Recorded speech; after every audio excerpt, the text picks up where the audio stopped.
ज्ञानाञ्जनशलाकया चक्षुरुन्मीलितं येन तस्मै श्रीगुरुवे नमः। नमो महावदन्याय कृष्ण प्रेम प्रदायते कृष्णाय कृष्ण चैतन्य नामने गौरतुषे नमः। हे कृष्ण करुणा सिंधु दीनबंधो जगतपते गोपेश गोपिका कांत राधा कांत नमोस्तुते। तप्त कांचन गौरांगी राधे वृंदावनेश्वरी वृषभानुसुते देवी प्रणमामि हरिप्रिये। तवैवास्मि न जीवामि त्वया विना इति विज्ञाय राधिके त्वं नय मां चरणान्तिके। गुरवे गौरचन्द्राय राधिकायै तदालये कृष्णाय कृष्ण भक्ताय तद्भक्ताय नमो नमः। वाञ्छाकल्पतरुभ्यश्च कृपा सिन्धुभ्येव च पतितानां पावनेभ्यो वैष्णवेभ्यो नमो नमः। श्री कृष्ण चैतन्य प्रभु नित्यानंद श्री अद्वैत गदाधर शिवासादि श्री गौर भक्त वृंद। हरे कृष्ण कृष्ण कृष्ण हरे हरे हरे राम राम राम हरे हरे। मैं सर्वप्रथम ग्रंथराज जैव धर्म तदीय रचयिता ओम विष्णुपाद सच्चिदानंद श्री भक्तिविनोद ठाकुर के श्री चरण कमलों में असंख्य कोटि दंडवत प्रणाम कर उनकी अहेतुक की कृपा की प्रार्थना करती हूँ। मैं मध्य गुरु पद्म नित्य प्रविष्ट ओम विष्णुपाद अष्टोत्तर शत श्रीमद भक्ति वेदांत श्री नारायण गोसाई महाराज मध्य शिक्षा गुरु पद्म नित्य प्रविष्ट ओम विष्णुपाद अष्टोत्तर शत श्रीमद भक्ति वेदांत श्री वामन गोसाई महाराज के श्री चरण कमलों में कोटि कोटि दंडवत प्रणाम कर उनकी अहेतुकी कृपा की भिक्षा करती हूँ। मैं उपस्थित श्रोता मंडली वैष्णवी सभी को यथा योग्य वंदन अभिवादन दंडवत करती हूँ। हम पढ़ रहे थे निर्हेतुक मान और सहेतुक मान। कभी कुछ कारण से मान हो जाता है और कभी कोई कारण भी रहता है। तो जो कारण रहता है वो तो सॉल्व कर लिया जाती है, बहुत चलो हंसा लिया, एक दूसरे को मना लिया। लेकिन निर्हेतुक मान तो उसके हमें कल स्टेज बताए जा रहे थे कि निर्हेतुक मान कौन कौन सी चीज़ों से चलता है।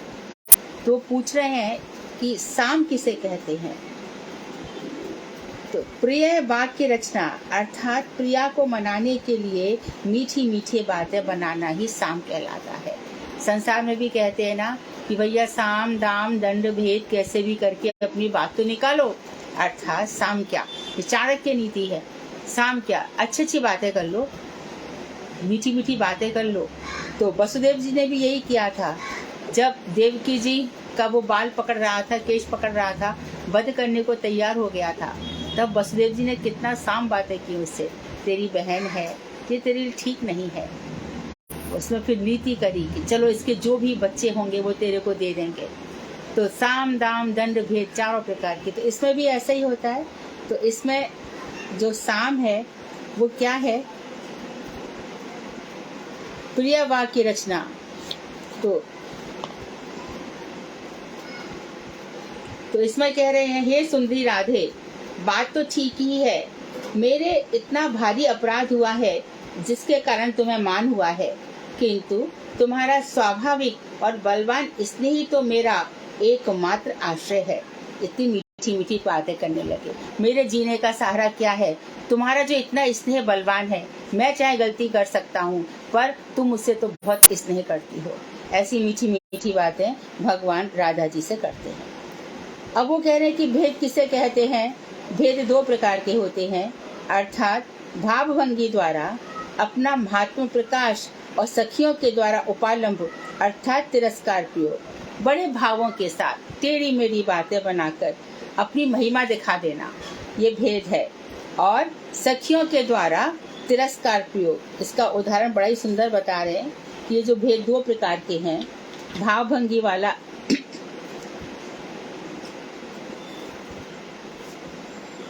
तो अपने महात्म को प्रकाश करने के लिए क्या बता रहे हैं कि मधुमंगल के प्रमादवश कहे गए वचनों से श्री राधा का जो मान था उसको लक्ष्य करके श्री कृष्ण श्री राधा से अपनी अधीनता को ज्ञापन करने के उद्देश्य से कहते हैं, हे माननी राधे, तुम्हारे दोनों नेत्र केवल मीन के नेत्रों के समान हैं, अर्थात मीन अवतार के समान है। कैसे? तुम्हारे दोनों जो थोड़ा सा इसमें बहुत ही वैसे भाव है। तो कह रहे हैं कि उनके सौंदर्य का वर्णन कर रहे हैं कि तुम्हारे नेत्र मीन के समान है, तुम्हारी जो दीप्ति है वराहदीप के समान है, तुम्हारे अधर महाआनंद के संवर्धक है, और तुम्हारा जो कमर का हिस्सा है वो त्रिवली युक्त है, अर्थात इसमें साक्षात वामन देव है। तुम्हारी मुख की कांति में, इन मणियों में परशुराम, दाशरथी राम और बलराम को लक्ष्य कर लिया गया है, और तुम्हारी शोभा इस तरह से अत्यंत वशीभूत हुई है।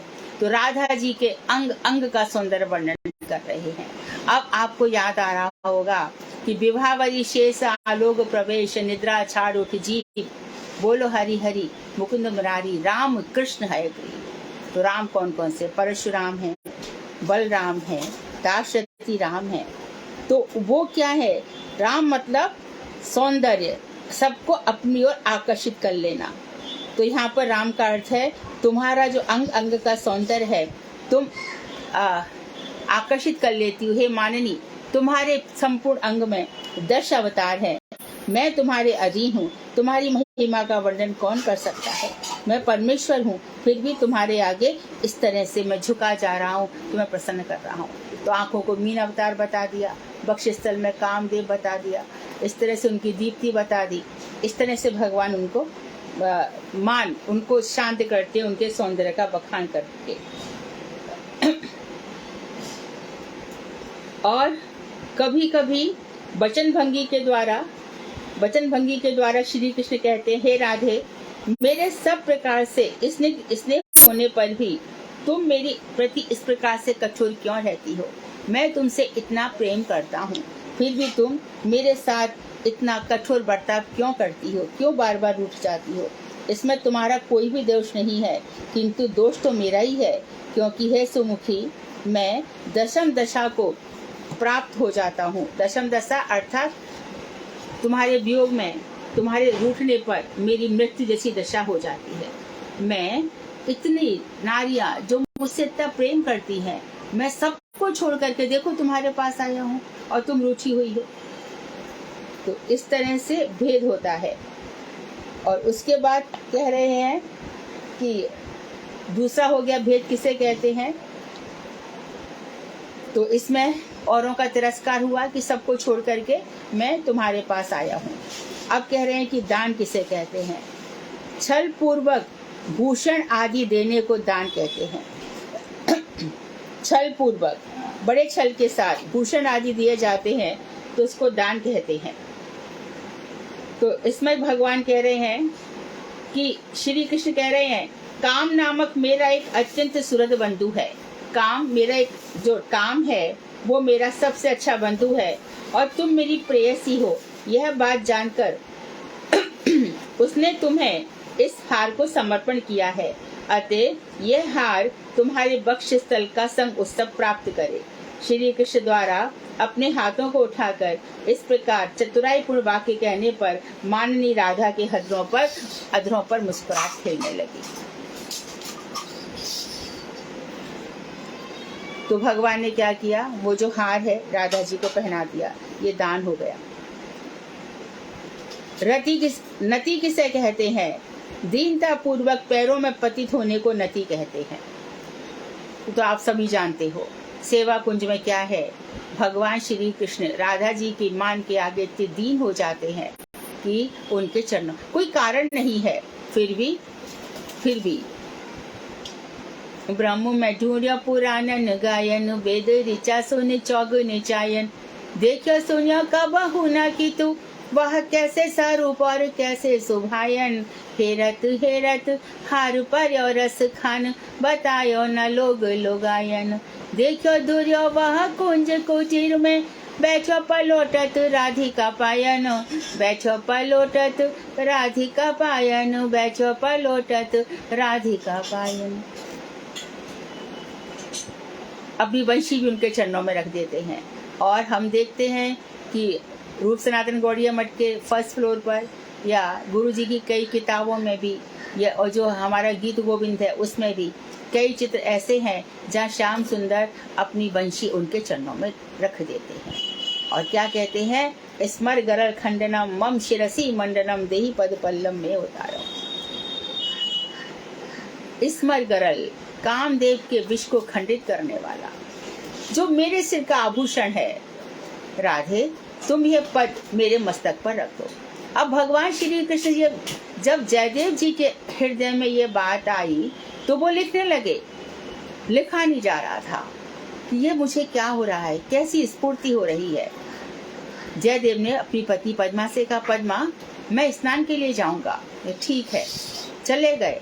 भगवान श्री कृष्ण स्वयं जयदेव का रूप धारण करके आए और जो जयदेव के हृदय में था वो उसी को लिख कर गए। तो जो भक्ति है ना, ये श्री कृष्ण को आकर्षित करने वाली होनी चाहिए। तुमको मुझको प्रसन्न करने के लिए हम इस संसार में थोड़े आए हैं, और ये देखने के लिए भी नहीं आए कि कौन क्या करता है, कौन क्या करता है, कौन क्या कर रहा है। दीनता का भाव जितना होगा, यदि हमें ऊपर नल पहुंचाना है, पानी पहुंचाना है, तो नीचे बहुत खुदाई करनी पड़ेगी, बहुत खुदाई। ये सब भाव पढ़ तो रहे हैं, बोल भी देंगे, कुछ नहीं होगा, उससे कुछ भी नहीं होगा। अनुभूतियां कितनी होंगी। भगवान श्री कृष्ण की किसी भी लीला का स्मरण करने के लिए, किसी भी सुबह जब हम माला करते हैं तो क्या इन लीलाओं का स्मरण होता है क्या? अच्छा, हम कार्तिक परिक्रमा में होकर आए तो हमारे सामने कौन कौन से दृश्य आ रहे हैं? कोई दृश्य नहीं आता। संसार का इतना सारा कचरा ना जाने कहां से मस्तिष्क में समा जाता है, मन में समा जाता है। वाणी का वेग भी कहाँ शांत होता है। हम ऐसी बातें करते कि हमारा दंभ प्रकाशित हो, मैं ऐसी, मैं वैसी, वो ऐसी और वो ऐसी। तो ऐसे हृदय में ये सब बातें कहाँ से आएंगी? इसीलिए इन चीजों को गोपन रख के कहा गया कि बस जो आचार्य वर्ग है, गौर गोविंद महाराज हैं, नारायण महाराज है, बावन गोसाई महाराज है, स्वामी महाराज है, भक्ति वल्लभ तीर्थ महाराज है, ये इन चीजों का आश्रय लेंगे। ये इन चीजों का, तो इनका जो कृष्ण के साथ संबंध है, नित्य जगत से आए हैं ना, लेकिन फिर भी हम सुन रहे हैं, सौभाग्य है। तो नति हो गया पैरों में गिरना। अब कह रहे उपेक्षा, नेग्लिजेंसी, साम आदि उपायों के द्वारा मान भंग होते ना देखकर अवज्ञा होती है। ऐसा भाव कि छोड़ो, देखें कब तक मान करती है, इसे उपेक्षा कहते हैं। तो अन्यार्थ सूचक वचनों से प्रसन्न करने की कोई उपेक्षा कहते हैं। अन्यार्थ सूचक वचनों को कुछ अन्य अर्थ निकले ऐसे दिखाने को भी, मतलब कुछ और बात अर्थ का और अर्थ हो, उसको भी उपेक्षा कहते हैं। तो आपने जिस रसांतर शब्द का प्रयोग किया है उसका अर्थ क्या है? तो गोस्वामी कह रहे हैं कि अचानक किसी भय उत्पन्न करने वाली बात या दृश्य उपस्थित करने का नाम रसांतर है। बात कुछ और चल रही है लेकिन बात कुछ और बदल गई, रस बदल गया, अचानक ही कुछ और बात चल रही है और भय उत्पन्न करने वाली और बात आ गई। यह रसांतर दो प्रकार का होता है, कभी तो स्वयं घटित हो जाता है और कभी अपनी बुद्धि के द्वारा घटा दिया जाता है। जो अपने आप घटे उसे स्वयं घटित कहते हैं, और प्रखर बुद्धि द्वारा जो किया जाए बुद्धि की प्रखरता से उसे बुद्धि पूर्वक कहते हैं। स्वयं घटित का उदाहरण दे रहे हैं। एक दिन कृष्ण द्वारा बहुत प्रकार से मनाने पर भी माननी भद्रा का मान किसी प्रकार भी भंग नहीं हो रहा था। बहुत मना रहे थे पर भद्रा जी ने जो मान किया तो वो टूट ही नहीं रहा था। अचानक उसी समय भीषण मेघ गर्जन सुनकर भद्रा बहुत ही डरी और सामने बैठे कृष्ण के गले से जा मिली। ऐसा कई बार होता है। इसी प्रकार से जब किशोरी जी के पिताजी वृषभानु जी किशोरी जी के लिए वृषभानुपुर में महल बनवा देते हैं, और जब सावन के महीने में किशोरी जी को बुलवाते हैं, बुलवा करके जो उनके पास बगीचा है वहाँ उनके लिए फूलों के हिंडोले डलवाते हैं, और फूलों के हिंडोले डलवाते हैं वहाँ पूरी की पूरी व्यवस्था ऐसी हो जाती कि कोई वहाँ प्रवेश नहीं कर सकता राधा जी की सखियों के अलावा। ऊपर चंदोबे डला दिए जाते हैं, जैसे टेंट बनाते हैं ना, ऊपर गोल गोल चंदोबे, और वहाँ पर मोतियों की लड़ियाँ लटका दी जाती हैं, और मोतियों की खूब सारी झल्लर मुक्ता मणियों की वो बना दी जाती है। और जो वृक्षों पर मजबूत वृक्षों पर जो रस्सियाँ डाली जाती हैं, तो वो बड़ी कोमल रस्सियाँ होती हैं, बहुत कोमल। किशोरी जी बहुत कोमल है ना। और फिर उसमें पट्टी डाली जाती है, सोने की पट्टी बनाई जाती है। वृषभानु जी अपनी लाडली के लिए बड़ी प्रकार की तैयारियां करते हैं, और वहाँ पर कृष्ण नहीं आते तो राधा जी को झूले का आनंद भी नहीं आता। तो सब सखियां प्रयास करती हैं। तो कभी राधिका जी के अंगू पंगू आमने सामने कृष्ण बैठ जाते हैं, और कभी कभी राधा और कृष्ण साथ में बैठ जाते हैं। तो सखियां धीरे धीरे झूला झुलाती हैं, लेकिन देख रही है कि अभी उतना आनंद नहीं आ रहा है। तो अचानक उनको बड़े बड़े झोटा दे देती हैं, और झोटा देने से एकदम किशोरी जी भगवान श्री कृष्ण का आलिंगन कर लेती है। सखियों को आनंद आ जाता है। तो इस तरह के भाव आते हैं। तो अचानक तो कभी बुद्धि प्रखरता से ऐसे करवाया जाता है, और कभी स्वयं घटित हो जाता है। मेघ गर्जना करते हैं तो भद्रा बहुत ही डर जाती है और सामने बैठे कृष्ण के गले में लग जाती है। बुद्धि पूर्वक एक समय महामाननी राधा को मनाने के लिए दूसरा कोई उपाय न देखकर परम कौतुकी कृष्ण ने बड़ा ही सुंदर छल किया। क्या छल किया? उन्होंने अपने हाथों से फूलों का एक सुंदर हार गूंथा और उसे श्रीमती के गले में डाल दिया। बहुत सुंदर हार गूंथा और श्रीमती के गले में डाल दिया। श्रीमती जी ने क्रोध से उस माला को उतारा और उठाकर फेंक दिया। दैववश वह माला कृष्ण के ऊपर ही जाके गिरी। उस समय कृष्ण ने आंखों को सिकुड़ते हुए ऐसा मुख से भाव प्रकट किया मानो उनको बहुत चोट लग गई है, और वो उदास होकर एक जगह बैठ गए। ऐसा देखकर राधा घबरा गई और व्याकुल होकर अपने दोनों हाथों से कृष्ण के कंधों को पकड़ लिया। कृष्ण ने हंसकर फिर गाढ़ आलिंगन के पास में राधा को बांध लिया। तो ये जो प्रेम की बातें हैं, है ना, ये जो रति के लिए विलास है, ये ही तो भजन है। ये भजन की सर्वोच्च अवस्था है, जहाँ हम आगे बताएंगे ना, जहाँ हमारा खुद मंजरी वेश प्रकट होगा, और मंजरी भाग प्रकट करते करते हमारी सेवाएं प्रकट होंगी। अनंत अनंत सेवाएं हैं। हमारे आचार्यों को सेवा से फुर्सत नहीं है। जरा भी कुछ बात, अरे हमको बहुत काम है, अरे बहुत क्या काम करते हैं ये लोग। अभी पता चला कि 1 लाख नाम बाकी था, आ गए, प्रसाद बना दिया। महाराज क्या कर रहे हैं? कमरा बंद है। क्यों? अरे वो हरि नाम कर रहे हैं। फिर महाराज प्रसाद सेवा कर लिया। प्रसाद सेवा करके फिर उसके बाद महाराज सो भी रहे हैं, तो उनका सोना किसके लिए है? थोड़ी देर सो जाएंगे तो किशोरी जी की कौन सी सेवा उस समय कर रहे होंगे? मध्याह्न सेवा में लीन होंगे। हमें लग रहा होगा वो सो रहे हैं, पर जैसे कि मैंने कई बार बताया है, गुरुदेव किन्हीं किन्हीं भावों में रहते थे। कोई आकर के अचानक उनके पैर छू जाता था, गुरुदेव कहते थे हमेशा मुझे डिस्टर्ब मत किया करो।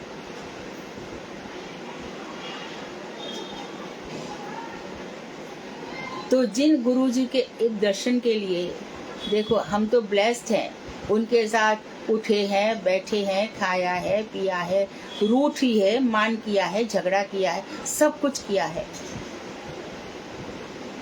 कोई तो बोलता था कि गुरुदेव अपनी बेटियों को छोड़ करके आ गए, और इन बेटियों को कितने प्रेम से स्नेह से रखते हैं। गुरु जी ने सारे जगत को आत्मसात कर लिया, इतना अपनापन दिया, इतना अपनापन। तो जब प्रेम ज्यादा मिलता है, वहां पे मान होगा ही होगा, निश्चित रूप से होगा। एक बार गुरुजी बॉम्बे में आने वाले थे, तो 12 बजे हम लोग पूरी पूजा की थाली लेकर के बैठे हैं। चरण प्रक्षालन करना है और सुगंधित इत्र से उनके पैर धोएंगे, सारी की सारी व्यवस्थाएं हमारी।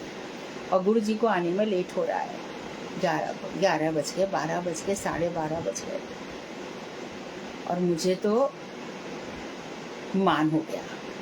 मैं बहुत रूठ गई, मेरी इतनी भावनाएं आ रही थी, क्या क्या सेवा करूंगी, ऐसे करूंगी, वैसे करूंगी। और गुरुजी जितना लेट होते जा रहे हैं, मेरे मन में कुठाराघात होता चला गया। फिर गुरुदेव आए, मैंने उनको दूर से देखा, मैं दूसरे कमरे में चली गई, मैंने उनकी कोई सेवा ही नहीं की। और फिर महाराज जी को ये गई कहाँ? सपना जी बैठे यहाँ पे? तो मैं दूसरे कमरे में चली गई। सपना, मधु कहाँ है? अरे केकई, कौन सा मान करके बैठी है? तो ऐसे मैं ऐसे शॉर्ट में बता रही हूँ। तो कभी कभी ये निर्हेतुक मान हो जाता है, और गुरु वर्ग ऐसा नहीं है कि उपेक्षा कर देते हैं, अरे आएगी, हम तो इतने बड़े आचार्य हैं, सारी दुनिया हमारे चरणों में झुकती है, ये सब आएगी अपने आप। हमारा नहीं नहीं, उनका स्नेह इतना विशाल है, इतना उदार है, इसलिए कभी तुमसे तुम्हारे अपराध करने पर भी कोई तुमसे प्रेम कर रहा है तो अपनी इंपॉर्टेंस मत समझ लेना, उनके हृदय की विशालता है। हम जैसे लोगों को भी गुरु जी ने अपना लिया। तो कभी कभी अधिकार हो जाता है कि मेरे गुरुजी, मेरे इतने लेट हो गए, इतना, वो अलग बातें हो जाती हैं। तो यहाँ पर बता रहे हैं कि राधा घबरा गई और व्यग्र होकर दोनों हाथों से कृष्ण के कंधों को पकड़ लिया। कृष्ण ने भी हंसकर राधा को गाढ़े आलिंगन के पास में आबद्ध कर लिया। क्या किसी दूसरे उपाय से भी मान भंग होता है? चलो ये तो मान तोड़ दिया, कोई और भी उपाय है? तो कह रहे हैं विशेष देश, विशेष काल एवं मुरली ध्वनि द्वारा साम आदि उपायों के बिना भी ब्रज ललनाओं का मान तोड़ा जाता है। कोई स्थान विशेष में, कोई समय विशेष में, या फिर मुरली की बंशी के ध्वनि के द्वारा गोपियां का जो रूठना है ब्रज ललनाओं का, उनका मान तोड़ा जाता है। लघु मान, थोड़ा सा जो मान है, जरा सी देर में अल्प प्रयास से ही शांत हो जाता है। मध्य मान के लिए थोड़ा ज्यादा कोशिश करनी पड़ती है, और जो दुर्जय मान है, जो किशोरी जी का है, उसको तो उपाय द्वारा शांत करना कठिन है। मान की दशा में गोपियां कृष्ण के लिए इन शब्दों का प्रयोग करती हैं। अरे बाम, भगवान के लिए बोलती है। उल्टे काम करने वाले दुर्लील शिरोमणि, कैसे कैसे चरित हैं, दुर्चरितों को करने वाले किताब राज, जो जितने भी कपटी है संसार में, उन सब के तुम राजा हो। खल श्रेष्ठ, जो दुष्ट हैं उनमें सब में श्रेष्ठ हो। तुम महाधूर्त हो। ललिता जी तो महाधूर्त ही कहती थी, और कभी कभी किशोरी जी को भी कहती थी। ये दुर्जय माननी, तू उस धूर्त की बातों में क्यों आती है? कठोर, निर्लज, अति दुर्ललित, तेरे को नंद बाबा ने बड़े लाड प्यार से पाला पोसा है, इसलिए तू सब कुछ, अपना चरित्र इत्यादि नम्रता भूल गया है। गोपी कामुक, रमणी चोर, गोपी धर्मनाशक, जो सतियों का, गोपियों का धर्म है उसको जो नष्ट करने वाला है। जा बांसुरी की धुन कान पर, कुल कान ही तज भाजत है। जब बांसुरी की ध्वनि कान में पड़ती है तो कुल की मर्यादा का कहाँ होश रहता है, बस पैर कदम चल पड़ते हैं उसी दिशा की ओर। तो वंशी से गोप साध्वी विडंबक, जो साध्वी गोपियां हैं उनको छलने वाले, तेरे पास आकर के हम अपना सब कुछ समर्पण कर देती हैं, और तू हमारे साथ ही छल करता है। कामुकेश्वर, जो कामुक व्यक्ति होते हैं तो उनका भी, कामुकों का भी ईश्वर है। गाढ़ तिमिर, तेरी बुद्धि खराब है। पशुओं को चराते चराते तू जानता ही नहीं है कि गोपियों का प्रेम कैसा होता है। श्याम, अरे काले, वस्त्र चोर, है ना चोरी, खुद ही चोरी भी करवाती है और खुद भी खुशी होती है, और वंदना भी करते हैं। ब्रजे प्रसिद्ध नवनीत चौरम, और फिर क्या, चौराग्रण्यम पुरुषम नमामि, चोरों में जो अग्रगणी है ऐसे पुरुष को मैं प्रणाम करता हूँ। और गोवर्धन उपत्यका तस्कर, गोवर्धन की घाटियों में हमारा सब कुछ, कुल धर्म को छीन लेने वाले तस्कर, इस तरह से गोपियां भगवान श्री कृष्ण को ऐसे शब्द बोलती हैं। और फिर श्री कृष्ण कहते हैं, उद्धव, ये सब सारी की सारी जितनी ये गालियां दी हैं, सबको स्मरण करते हैं और कहते हैं, उद्धव, श्रुतियां वेद मंत्रों से जो मेरी उपासना की जाती है, मैं प्रसन्न नहीं होता।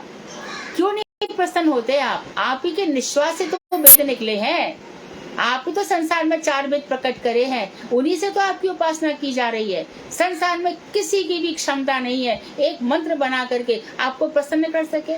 आपके द्वारा दी हुई चीज आप ही को तो हम प्रकट करते हैं। वेदेश गीता में है 15वां अध्याय 15वां श्लोक, वेदेश सर्वै रहम वेद्यो वेदांत कृत वेदेत चाह। सारे वेद मुझसे ही निकलते हैं और सर्वविद भजते माम। और जो सब कुछ जानता है संसार का, सबसे बड़ा विद्वान व्यक्ति वही है जो कृष्ण को भजता है। जय कृष्ण भजे से ही बड़ो चतुर, उसको प्रखर बुद्धि का माना जाता है।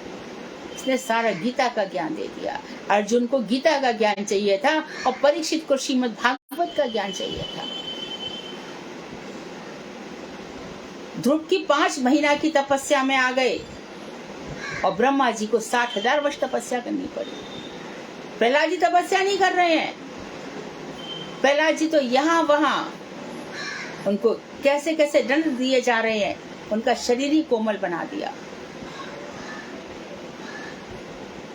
तो जहां पे जैसी रही वैसी भगवान व्यवस्था करते हैं।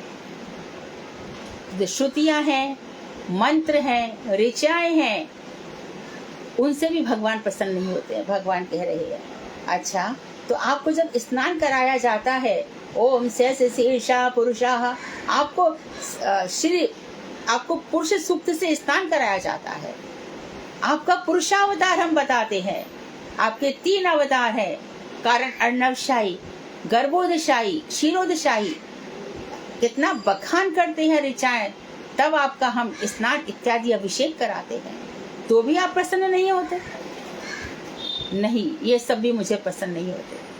तो वेद तो आपके विश्वास से आपके स्वरूप है, खुद ही निकले हुए हैं, तो उनसे तो प्रसन्न होना चाहिए। अरे वेदों में मैंने बहुत सारी बातें बता दी, क्यों ऐसा किया आपने? अधिकार, योग्यता, मैं अच्छी बातें बताऊं, मैं गोपी भाग की बातें बताऊं, तो इनके दिमाग में घुसती ही नहीं है। क्या घुसता है इनके दिमाग में? समाज घुसेगा, देश घुसेगा, मेरा अड़ोस पड़ोस घुसेगा, ना जाने क्या क्या घुसेगा। तो आप कृपा करो, मैं कृपा करता हूँ। सूरज क्या सब जगह नहीं ताप दे रहा, पर जहाँ मिट्टी का ढेर है सूरज ताप क्या करेगा? ऊसर भूमि है, वहाँ बरसात क्या करेगी? हृदय में इतना सब कुछ भरा पड़ा है, तो इतना कहाँ पे कितने, यहाँ क्लास सुनी, वहाँ क्लास सुना, ये सुना, वो सुना, कितना सब कुछ किया, और भजन क्या किया? ठेंगा।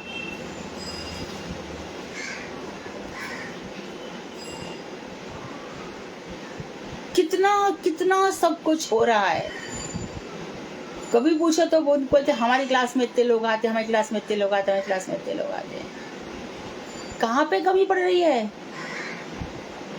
गुरु जी के समय तो ना कोई मीडिया था, ना ये सब था, परंतु भक्ति विनोद ठाकुर का भजन देखो।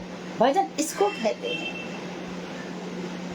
अपने कक्ष से बाहर आए तो कौन सा ऐसा स्थान है जहाँ महाप्रभु ने जन्म लिया? तो अपने कक्ष से बाहर सामने देख रहे हैं, मध्यद्वीप में योग पीठ पर, वहां पर ज्योत जल रही है, अनुपम तेज विकीर्ण हो रहा है। तो कुछ तो अनुभूतियां हो। भागे भागे गए जगन्नाथ बाबा जी महाराज के पास। महाराज यही स्थान है क्या? बताइए। जगन्नाथ बाबा जी महाराज अपनी कुटिया में, जहाँ पर उनकी समाधि है नवद्वीप में, वहां पे भजन करते हैं। और भजन करते करते उनकी इतनी ज्यादा वाइब्रेशंस हो गई कि वहां के पेड़ पौधे भी हा गौरांग, हा निताई, हा गौरांग, हा निताई ऐसे बोलते हैं। सुखदेव गोस्वामी आगे आगे गए, बार बार व्यास कह रहे हैं, पुत्र पुत्र रुको रुको, तिष्ठ तिष्ठ। पुत्र कह रहा है, पुत्र नहीं कह रहा। उनकी कॉन्शियसनेस इतनी व्याप्त हो गई कि वृक्ष उत्तर दे रहे हैं, का कस्य पुत्रः मोह एव ही कारणम। कौन किसका पुत्र है भाई? ये सब मोह ममता और कुछ भी नहीं है। तो श्रीमद् भागवत में, श्रीमद् भगवत गीता में पद पद पर वैराग्य की शिक्षाएं दी गई हैं। तो वैराग्य हुआ क्या? देहाध्यास, ये शरीर मैं हूँ, ये गया क्या? हमारी वाणी में ऐसी ऐसी मिठास आई क्या कि जो कृष्ण को आकर्षित कर ले? क्या है हमारे पास? गुरु जी भजन करने को कह गए, महामंत्र वो हमसे ठीक से नहीं हो रहा। तो जो महामंत्र है उसको ठीक से करने की कोशिश करनी चाहिए, इतना सेवनमुखी होना चाहिए। तो यहाँ पर बता रहे हैं कि इतने सारे भगवान को जो, तो भगवान श्री कृष्ण कह रहे हैं कि जब ये गोपियां गांव की ग्वालिन है, उद्धव इस समय ग्वालिन बनकर आई है। पिछले जन्म में थी ऋषि मुनि थे, बहुत भजन कर लिया भगवान का, बहुत हजार वर्षों तक कितना गोपाल मंत्र जाप कर रहे थे, कितने हजारों वर्षों तक। ऐसी गोपियां बन गए क्या? कितना त्याग कर लिया उन्होंने पिछले जन्म में, कितना वैराग्य कर लिया। कह रहे हैं कि इस जन्म में जो दिन रात जप कर रहा है उसका पिछले जन्म में सब कुछ हो चुका। वेद भी पढ़ी आया, उपनिषद पढ़ लिए, सब कुछ पढ़ लिया। तो उसकी जिह्वा पर कृष्ण नाम नृत्य करता है। जिह्वा इसके लिए थोड़ी है कि आज ये खा लूं, आज वो खा लूं, आज ये कर लूं, वो कर लूं। आज भगवान श्री कृष्ण का क्या प्रसाद बनेगा, आज क्या खाऊं मैं, घर में पूछ लिया आज क्या बनेगा, वो ही कृष्ण को लगा दिया। कृष्ण की प्रसन्नता के लिए क्या हुआ?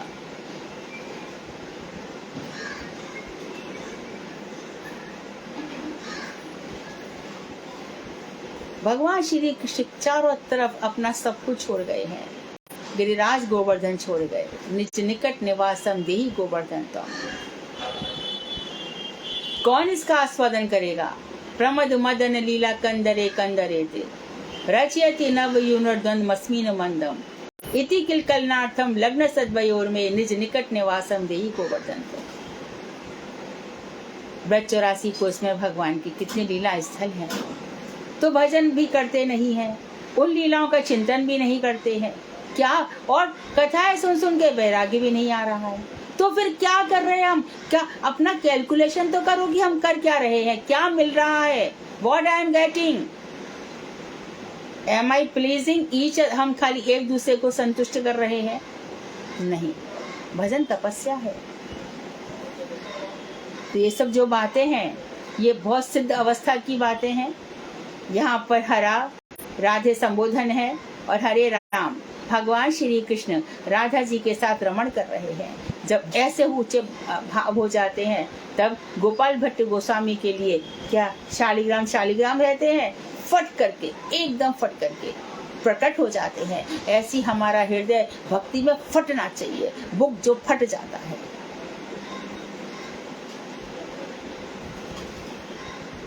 तो भगवान श्री कृष्ण ने कहा कि वेदों के मंत्र मुझे आकर्षित नहीं करते जितना कि ये गोपियां मुझे गाली दे देकर आकर्षित करती हैं। तो भ्रमर गीत में भी खूब गालियां खाई, और जब मन आए जब गोपियां गाली देते हैं।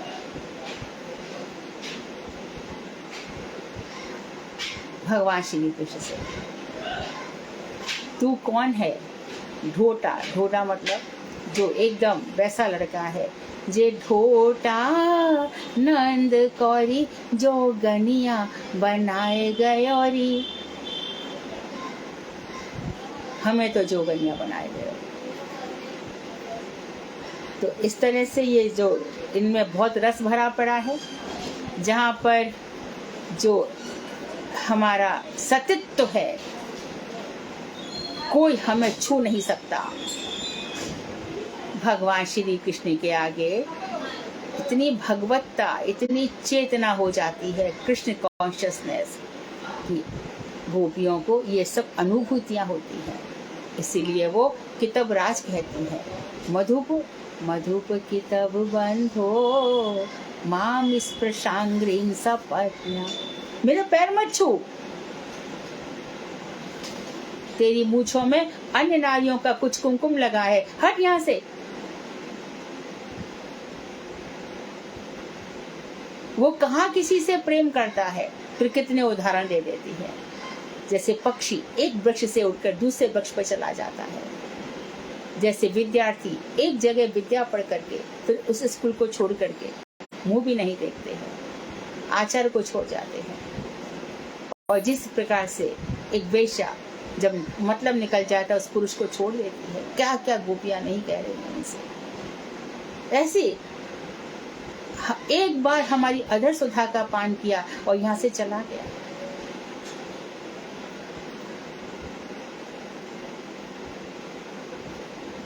तो किशोरी जी भाव में भी वन वन में घूमती है, वृक्ष वृक्ष से पूछती है,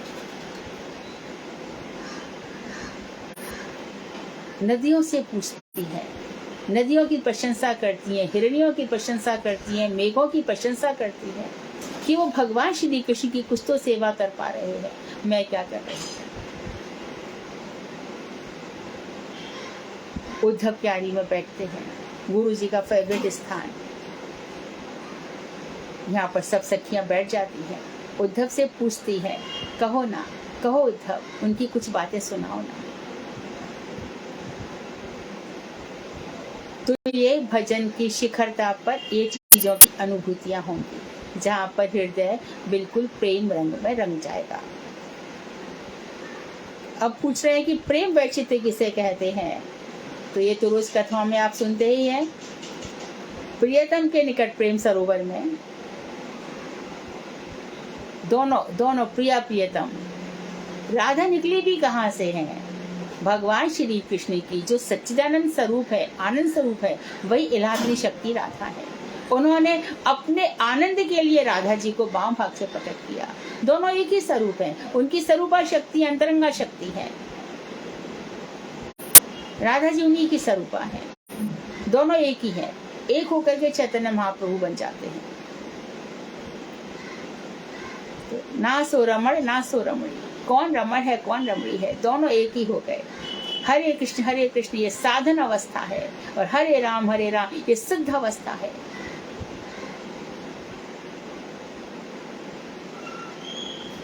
कैसी ये राधा रमण जी है, कैसे प्रकट होते हैं। तो प्रियतम के निकट रहने पर भी प्रेम का इतना उत्कर्ष है कि विरह, अभी विरह हो जाएगा, अभी यहाँ से चले जाएंगे। जो आरती, जो दुख होता है, उसे प्रेम वैचित्र्य कहते हैं। प्रेम उत्कर्ष द्वारा एक प्रकार की घूर्णा, चित्त विभल हो जाता है, बेचैन हो जाता है, तो चित्त की घूर्णा उदित होती है। वही भ्रांति रूप में कृष्ण वियोग की बुद्धि उत्पन्न करा देती है। तो भ्रांति हो जाती है, पास में कृष्ण होते हुए भी क्या होता है, कृष्ण नहीं है। महाप्रभु जी इन्हीं भावों का आस्वादन करते थे। चित्त का अस्वाभाविक भाव ही वैचित्र्य है। वैचित्र्य मतलब विचित्रता है। कैसी?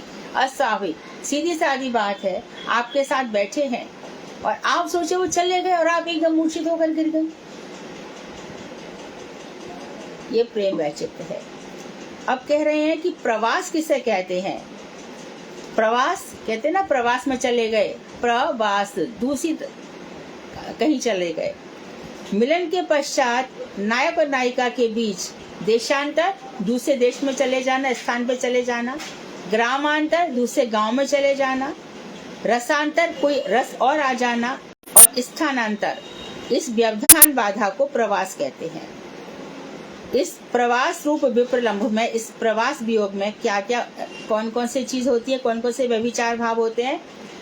हर्ष, गर्व, मद और वीरा, लज्जा को छोड़ करके श्रृंगार रस के उपयोगी सारे व्यभिचारी भाव इसमें होते हैं। बुद्धि पूर्वक प्रवास और अबुद्धि पूर्वक प्रवास, ये दो प्रकार के प्रवास होते हैं।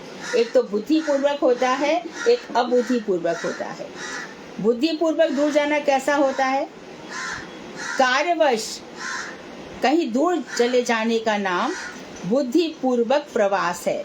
अपने भक्तों को वृंदावन के स्थावर जंगम पांडवों, श्रुतदेव और मैथिल आदि सबको सुखदान, सदुपदेश दान और उनकी कामनाओं की पूर्ति आदि ही कृष्ण के कार्य हैं। तो वृंदावन के स्थावर जंगम, तो जैसे कि भगवान श्री कृष्ण सुबह चले जाते हैं गोचारण के लिए, ये उनका थोड़ी देर के लिए प्रवास है। फिर बार बार हस्तिनापुर चले जाते हैं द्वारका को छोड़ करके, पांडवों को सुख देने के लिए। इसी प्रकार द्वारका में रह करके श्रुतदेव ब्राह्मण और राजा बहुलाश्व के साथ एक ही साथ चले गए। दोनों उनको कब से बुला रहे थे। श्रीमद् भागवत की ये कथा बहुत ही सुंदर है। भगवान दोनों के घर में एक साथ पहुंचते हैं। श्रुतदेव को ये लगता है कि कृष्ण मेरे यहाँ पर आए हैं और बहुलाश्व के यहाँ पे नहीं आए हैं, और राजा बहुलाश्व को लग रहा है कि कृष्ण मेरे ही पास आए हैं, इनके पास नहीं गए हैं। ऐसे भगवान ने लीला रची। तो भगवान ऐसे थोड़ी थोड़ी दूर के लिए चले जाते हैं सुखदान देने के लिए, और कभी कभी सदुपदेश देने के लिए चले जाते हैं। बलराम जी तो चले गए महाभारत छोड़कर, आप तो नहीं गए। और यहाँ पे अर्जुन कह रहे हैं अरे ये क्या, मैं क्यों मारूं अपने पिताजी को, दादाजी, अपने ताऊ जी के बच्चों को क्यों मारूं मैं? ये कोई बात है क्या? खून से सने सिंहासन पर कौन बैठेगा? कृष्ण क्या कह रहे हो? ये मारकाट क्यों करूं मैं? स्त्रियां व्यभिचारी हो जाएंगी, बड़े संकर संतान पैदा हो जाएगी। आप मुझे क्यों लड़ने को कह रहे हो? मुझे ऐसा सिंहासन नहीं चाहिए। भगवान कृष्ण कह रहे बड़ा पंडित बनता है, तू क्या मारेगा किसी को? देख। तो भगवान श्री कृष्ण उनको बताते, ये देख, तू शरीर नहीं है, क्षत्रिय तेरा धर्म है, तू क्षत्रिय है, क्षत्रिय धर्म का पालन कर। तू अपने धर्म का पालन नहीं करेगा तो तू नरकगामी होगा। तू ये शरीर नहीं है। वांसांसी जीर्णानि यथा विहाय, जैसे पुराने वस्त्रों को छोड़कर आत्मा मनुष्य नए शरीर धारण करता है, नए कपड़े धारण करता है, उसी प्रकार आत्मा पुराने शरीर को छोड़ के नए शरीर धारण करती है। तू क्या समझता है तू इनको मारेगा तभी मरेंगे? अरे मृत्यु तो जातस्य मृत्यु ध्रुवम, जो उत्पन्न हुआ उसकी मृत्यु निश्चित है, ये मरेंगे ही एक दिन, तू भी मरेगा एक दिन। जो भी आया है सबको मरना है। बुद्धिमान वही है जो हर पल अपनी मृत्यु को याद रखता है और तैयारी रखता है। बल्लभ कुल की बलिहारी, जब देखो जब तैयारी, उठाओ ले चलो चलो। वेदांत कहता है मूर्ख लोग देह को सजाते, देह को सजाना और शव को सजाना एक ही प्रकार की चीज है। शव को कितना भी सजा दो, शव में आत्मा है क्या? क्या हुआ उसको सजा करके? शव को कौन सजाता है? वेदांत कहता है आचार का शरीर यदि जमीन पर भी पड़ा रहे तो उनका कुछ नहीं बिगड़, आत्मा तो कहां से कहां पहुंच गई। हम सोचते हैं कि मुर्दा को खूब सजा देंगे तो विमान आएगा, वो स्वर्ग में चला जाएगा। नहीं भाई, ऐसा कहीं नहीं लिखा है, ये मन गढ़ंत है।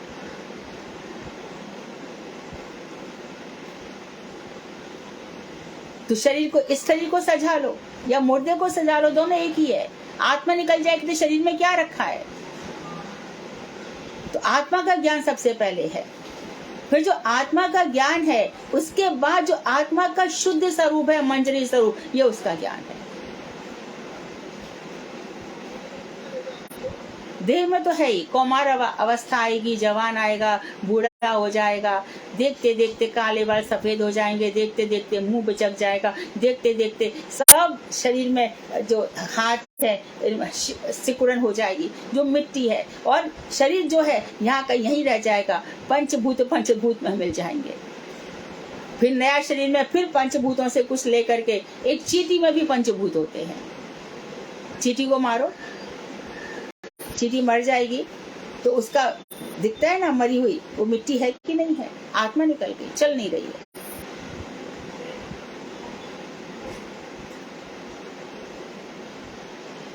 तो भगवान सुख देने के लिए, सदुपदेश देने के लिए, उनकी कामनाओं के लिए ये सब भगवान चले जाते हैं।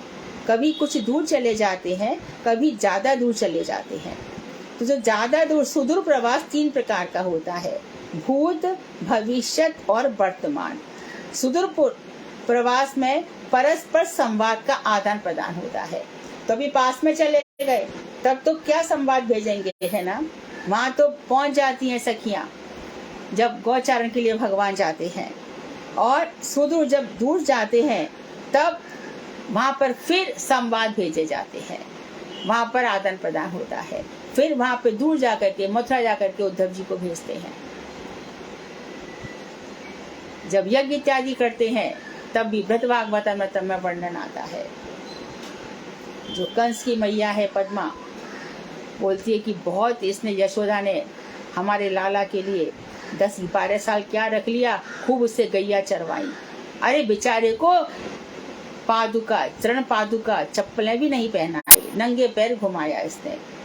अरे कितना पैसा चाहिए, हम दे देंगे इसको। थोड़े दिन क्या रख लिया, हमारे बेटे को कुछ सुख नहीं दिया। सबको बुलाना, उन दोनों को मत बुलाना। तो नारद जी क्या करते हैं कि भैया वहां पे यज्ञ हो रहा है, ऐसा वर्णन कर देते हैं, उनसे जाके नहीं कहते, परंतु नंदगाम के ऊपर जाकर के ढिंडोरा पीट देते हैं। तब नंद बाबा कहते हैं बेटे के यहाँ तो बिना बुलाए ही जाया जा सकता है। तो ऐसे ऐसे सुंदर सुंदर वर्णन आते हैं। तो सुदूर प्रवास में ऐसे संदेश भेजे जाते हैं। अब कह रहे हैं कि अबुद्धि पूर्वक प्रवास कैसा होता है। पराधीनतावश जो सुदूर प्रवास होता है उसे अबुद्धि पूर्वक प्रवास कहते हैं। पराधीनता के कारण, जहाँ पर अपने हाथ में कुछ नहीं रह जाता। ये दिव्य, अदिव्य और दिव्यादिव्य भेद से यह परतंत्रता अनेक प्रकार की होती है। प्रवास में ये जो सुदूर प्रवास है, दूर चले जाते हैं भगवान, उसमें 10 दशाएं होती हैं। चिंता, जागर, नींद नहीं आती, उद्वेग रहता है, तानव, शरीर पतला मोटा होता रहता है, मलिन अंग हो जाते हैं, प्रलाप होता है, स्वप्न इत्यादि में कुछ भी बोलते हैं, व्याधि, रोग आ जाता है, ज्वर आ जाता है। सबको मालूम ही है कृष्ण कभी बीमार नहीं पड़े, परंतु एक दफे बीमार पड़ ही गए। भगवान श्री कृष्ण के सिर में दर्द हो रहा है। ये दर्द कैसे दूर होगा? जब कोई अपने चरणों की रज दे देगा। कृष्ण को अपने चरणों की रज, पागल हो गए हो क्या? कोई जानबूझ करके नरक में जाता है क्या? रुक्मणी जी ने मना कर दिया। अरे मैं कैसे अपने पति को दूंगी? तुम वैदिक धर्म की मर्यादा का उल्लंघन करने की बात कर रहे हो नारद, ऐसा तो मत बोलो। तो ठीक है, कहीं और पूछते हैं, दर्द तो ठीक करना है, उपाय भी एक ही है। तो चले गए। तो यहाँ पर किशोरी जी के पास आ गए। किशोरी जी बोले इतना ही चाहिए बस। लो, अपने पैरों से धूल झाड़ने लग गई और एक उसमें कमल का पत्ता लिया, उसके अंदर रख दी। ले जाओ नारद। ये क्या कर रही है आप? नारद जी बोले कृष्ण के लिए एक क्या, करोड़ों जन्मों में मुझे नरक मिलेगा तो चलेगा, पर कृष्ण के सिर की पीड़ा दूर होनी चाहिए। तो ये व्याधि, भगवान श्री कृष्ण व्याधि का अभिनय करते हैं। उन्माद, मोह और मृत्यु। प्रवास विप्रलंबी की अवस्था में कृष्ण में जैसे राधा में 10 दशाएं होती हैं, वैसे ये कृष्ण में भी ये 10 दशाएं उपलक्षण के रूप में उदित होती हैं। विजय, नाना प्रकार के प्रेम भेद के कारण उदित दशाओं का नाना प्रकारत्व अवश्य स्वीकृत होने पर भी यहाँ उनका उल्लेख नहीं किया गया। कह रहे हैं कि जो प्रेम के भेद के कारण उदित दशाएं हैं, ये बहुत प्रकार की हैं और स्वीकृत भी हैं, परंतु हम यहाँ उनका उल्लेख नहीं कर रहे हैं। परंतु स्नेह, मान, प्रणय, अनुराग, भाव और महाभाव तक ये प्रेम पर्याय के कार्य रूप में ये सब दशाएं अधिकांशी साधारण रूप में समुदित हो सकती हैं। तो जो हम ये सब दशाएं बता रहे हैं, ये स्नेह में भी हो सकती हैं, मान में भी हो सकती हैं, प्रणय में भी हो सकती हैं, राग, अनुराग, भाव, महाभाव, सब में कौन कौन सी दशाएं हो सकती हैं? 10। चिंता, जागर, उद्वेग, तांडव, मलिनंगता, प्रलाप, व्याधि, उन्माद, मोह और मृत्यु।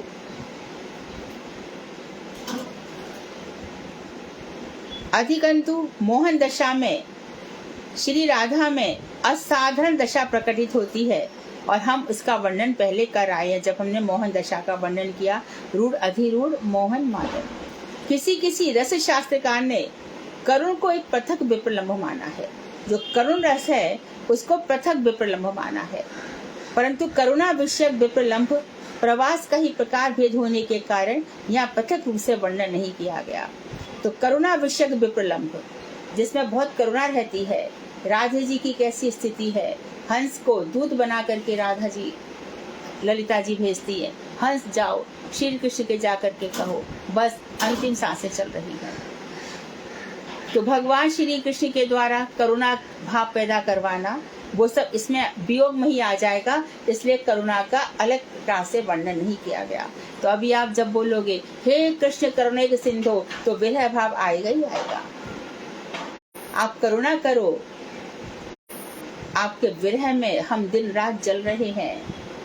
कब ऐसा समय होगा जब आप दोनों का प्रिया प्रियतम का दर्शन होगा, जब नित्य निकुंज में हमारा भी पदार्पण होगा, जब गुरुदेव हमारा भी हाथ पकड़ के हम पे दया करके कहेंगे, अरे रात दिन भजन कर रही थी, इसको ले लो ना अपने यहाँ पर, किशोरी जी कृपा करो, राधे किशोरी दया करो।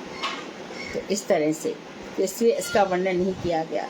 श्री गुरु गोस्वामी के विप्रलंब विषयक उपदेशों के ऊपर विचार करते करते विजय कुमार मनी मन कहने लगे कि विप्रलंब रस स्वतः सिद्ध रस नहीं है, यह केवल संभोग रस की पुष्टि करता है। तो विप्रलंब अलग से कोई रस नहीं है, संभोग है तो विप्रलंब है, संभोग ही नहीं है तो विप्रलंब होगा ही नहीं। वियोग तो वहाँ होगा ना, संयोग है, मिले ही नहीं, जिससे हम मिले ही नहीं उससे क्या बिछड़ा है। मैंने अपने परदादा को देखा ही नहीं, तो क्या मैं उनके विरह में रोऊंगी क्या? मिलन हुआ है जहाँ पर, वहीं पर विप्रलंब होगा। विप्रलंब अलग से रस नहीं है, लेकिन बिना विप्रलंब के संभोग पुष्ट नहीं होता। मिलन जब ही पुष्ट होता है जबकि वियोग होता है। इसी वियोग रस की वृद्धि के लिए भगवान श्री कृष्ण गोपियों को छोड़ गए। क्या कृष्ण आ नहीं सकते थे क्या मथुरा से? मथुरा दूर थी क्या? क्या कोई इनको रोक सकता था क्या? परंतु विप्रलंब बढ़ाने के लिए, श्रृंगार रस को और भी मधुर बनाने के लिए भगवान श्री कृष्ण मथुरा बहुत समय तक रहे। यद्यपि जड़बद्ध जीव के लिए विप्रलंब विशेष रूप से उदित होकर अंत में संभोग रस के अनुकूल होता है, तथापि नित्य रस में कुछ कुछ विप्रलंब रहेगा ही, अन्यथा विचित्र लीला संभव नहीं होगी। तो कह रहे जड़बद्ध जीव के लिए विप्रलंब रस विशेष रूप से उदित होगा। बात तो सही है, हमारा तो मिलन कृष्ण से कहाँ हुआ, हमारा तो विप्रलंब ही विप्रलंब है। ऊपर तो रस है चिन्मय रस, वहाँ संयोग और वियोग है, हमारा तो वियोग ही ज्यादा है। तो अंत में फिर वो संभोग रस के अनुकूल हो जाता है, अर्थात जो वियोग है तो भगवान श्री कृष्ण कृपा करेंगे किशोरी जी, और हमारा फिर संभोग मिलन रस होगा। और नित्य रस में कुछ कुछ विप्रलंब, लेकिन नित्य रस में संयोग के साथ विप्रलंब रहेगा ही, क्योंकि मान भी तो विप्रलंब है। बैठे हैं फिर भी बैठे नहीं है, मिले फिर भी नहीं मिले, आए देखा एक दूसरे को, आंखें जो झुकी तो उठी ही नहीं।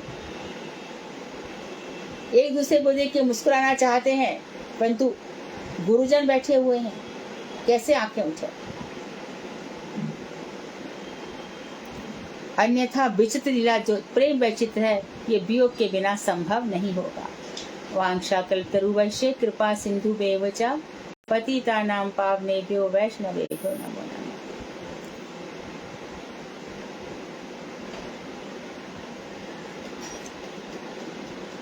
बोलिए 38, 39, 40।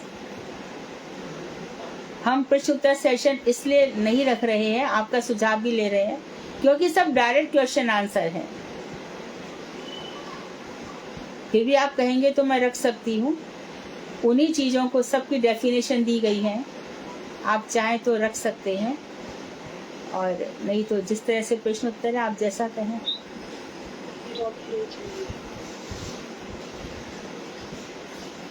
कुछ बोल रही हो अनुराधा? रख लीजिए तो अच्छा है, इससे थोड़ा मतलब प्रिपरेशन होता है, हम करते हैं और थोड़ा कंसंट्रेशन। हाँ तो ठीक है, तो आप सभी लोग तैयार करें। मैं चाहती हूँ कि जितने भी श्रोता हैं सभी बोलें, सबकी आवाज़ सुनने को अच्छा लगता है। सभी लोग तैयार होकर आए। अनुराधा मेहनत करती है, तैयार होकर आती है, लेकिन टीचर को तो जब भी खुशी होती है जब उसके क्लास के सारे स्टूडेंट उत्तर दें। सभी लोग तैयार हैं? ये लोग बोलते भी नहीं है। हाँ जी दीदी, हाँ नेक्स्ट क्लास में भी तैयार करके आऊंगी। हाँ हाँ ठीक है। हरे कृष्ण दीदी, दंडवत करना। हाँ कौन, किसका था ये, क्या नाम आ रहा है इसमें? सोनल दीदी, सोनल। सोनल, अच्छा ठीक है Sonal, good, nice, very good. तैयार करेंगे दीदी, सब कोशिश करेंगे तैयार करने की। चालू, हाँ ठीक है, वेरी गुड। हाँ तो सोमवार को रखिए क्लास, 3 दिन दे दें, शुक्र शनि रवि। हाँ जी दीदी, हरे कृष्णा दीदी, दंडवत प्रणाम दीदी। विनीता दीदी बोल रही है। हाँ विनीता बोलो। विनीता दीदी बोली थी कि तैयार करके आएंगे आपने सालों में, मैं तो बोलूंगी हाँ विनीता तैयार करो, ठीक है। हम तो दीदी मैं भी तैयारी करके आऊंगी। इंदु लेखा जी बोल रहे हैं। हाँ दीदी हाँ हाँ हाँ तैयार कीजिए। तो सोमवार तक सारे प्रश्न उत्तर तैयार कर लो और खूब आनंद के साथ रस ले लेके अपने दिमाग में सेट करके और अपने भजन में इन चीजों को याद करो। हरे कृष्णा जी, दंडवत प्रणाम। हरे कृष्णा।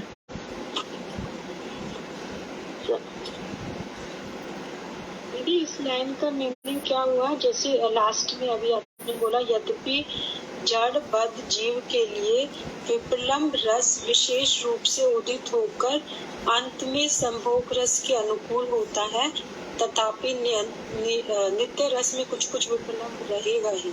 हाँ तो विचित्र लीला। तो इसमें स्पष्ट रूप से बताया था कि जो जीव है उसमें जड़बद्ध जीव के लिए विप्रलम्ब रस विशेष रूप से उदित होता है, क्योंकि उसमें भगवान से वियोग है। अभी मिलन तो हुआ ही नहीं है ना, तो उनमें वियोग रस पहले आएगा, बाद में फिर वियोग के रस में बाद में फिर संयोग भी हो जाएगा।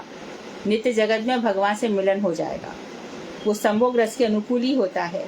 लेकिन नित्य रस में जो नित्य जड़बद्ध अवस्था में विप्रलम्ब पहले रहेगा, बाद में संयोग, परंतु जड़ में संयोग के साथ वियोग रहेगा ही रहेगा।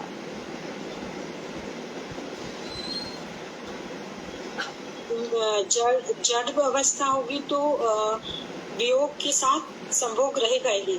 पहले वियोग होगा भगवान से, पहले वियोग होगा और फिर संभोग होगा। हाँ फिर संयोग के चांस। ठीक ठीक।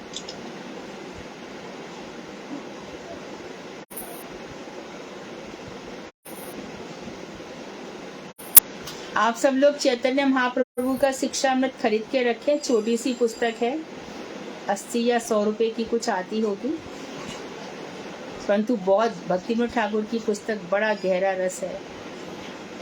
उसमें भी थोड़ा थोड़ा अंत में आएगा ये सब, तो तुम लोग अपने आप ही प्रकट हो जाएगा सब कुछ। हाँ जी दीदी, मैं तो लेने भी खरीद ली ना? खरीदी तुम लोगों ने? कितने रुपए की आती है? मेरा तो दीदी सालों लेके आई है। कितने की आई शालू? 120 रुपए की आई दीदी। अच्छा, भी 120 हो गया है। हाँ हाँ, हम लोगों ने जब ली थी तब सस्ती थी थोड़ी। दीदी इसके बाद वही करोगे क्या? हाँ हाँ, वो कर लेंगे, फिर उसके बाद हाँ फिर दूसरा ग्रंथ लेंगे। वो मैं इसलिए करना चाहती हूँ कि उसको हम एक तरह से कह सकते हैं कि जैव धर्मी शॉर्ट रूप में है, बहुत पक्के हो जाएंगे सिद्धांत। चैतन्य महाप्रभु की शिक्षाएं है ना, बहुत सुंदर पुस्तक दीदी है। आज हाँ। मैं परम गुरुदेव की कथा सुन रही थी, तो जैसे आप बता रहे थे ना परसों वाली कथा में कि जो भ्रमर गीत में जो राधा जी कृष्ण को भ्रमर को बोलती हैं, ताने देती हैं, तो आज गुरु जी भी बता रहे थे। और जैसे सेम आप बोल रहे थे ना, वो एकदम मैं तो कहती हूँ ऐसे, कहीं भी कुछ भी नहीं, जैसे सेम आप बोल रहे थे ना, सेम गुरु जी भी ऐसे, तो मेरा दिल ना एकदम प्रसन्न हो गया। हम कहती हैं कि तुम्हारे कृष्ण ऐसे हैं, हमें नहीं हो, तो क्या मैं बता नहीं सकती हूँ अपने वचनों से। तो मैं बोली मतलब ये कैसे सेम मिलना बहुत बड़ी बात है दीदी। एकदम गुरु जी जैसे बोले ना, वैसे सेम आप भी बोल रहे हो। मुझको बहुत आनंद आया, बहुत।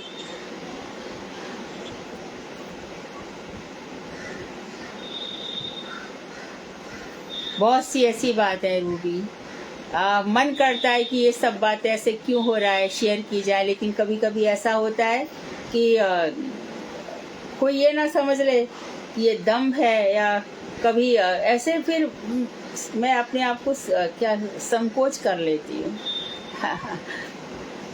नहीं दीदी बताइए, ये नहीं ये सब बहुत कभी अभी हम कभी थोड़ा समय और हम लोग आपस में घुल मिल जाएंगे ना, तब थोड़ी थोड़ी बातें बताया करोगी। हरे कृष्णा दीदी, दंड प्रणाम दीदी। मुझे तो बहुत अच्छा लग रहा था जब आप मान का बता रहे थे।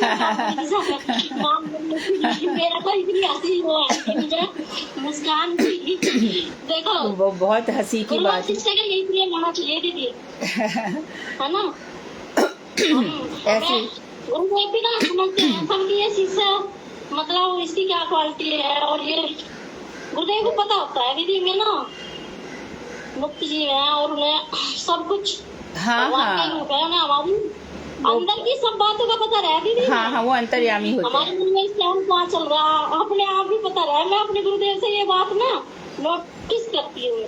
हाँ हाँ, वो अंतर्यामी भगवान है ना, उन्हें पता गुरुदेव। रहेगी हमने हाँ जी। हरे कृष्णा दीदी, आप एक बार बोल रहे थे ना कि कुछ अनुभव कभी कभी जब बताते हो स्ट्रॉन्ग वाली कि कुछ पैसे मिलते हैं तो ग्रंथ खरीद ले पढ़ ले। दीदी आप ना बीच में ऐसी चीजें हमें बताया करो, इससे ना हमें भी सीख मिलती है। कौन सी बात रूबी? आपने एक बार बताया था ना कि हमें किसी ने भाई ने पैसे दिए तो फिर मैं गीत गोविंद खरीदी, या मैं कोई ग्रंथ वो पूरी रात पढ़ डाली।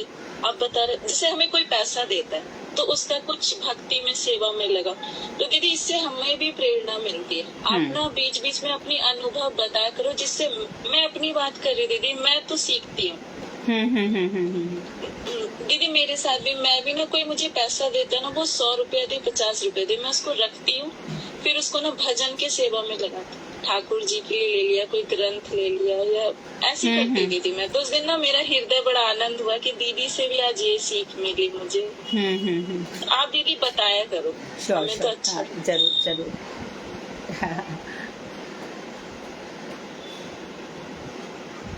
अनुराधा जी है, she left.